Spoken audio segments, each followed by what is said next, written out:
Huwag po kayong mang-interrupt na nagpe-perform, pasuyo na po. Mamaya na lang po kayo sumigaw pag Nagawa nila na maayos iyan, ha? So, for OA. Okay, quiet. Wala nang maingay. Any moment now, wisdom, you can start.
Matigas ang iyong ulo, ang palunay, sinuway mo.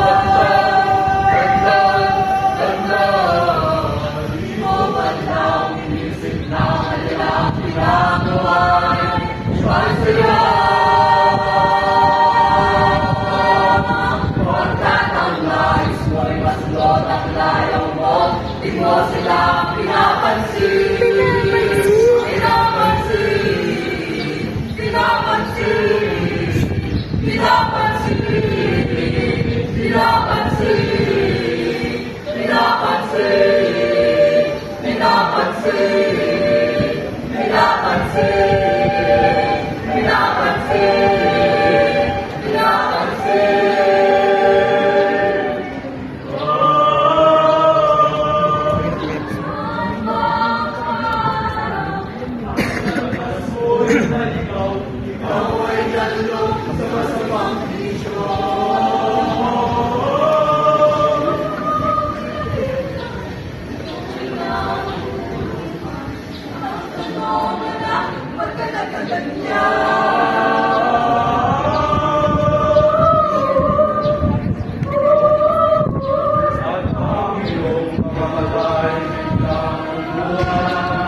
Magsisisi sa isip mo, nalaman mo.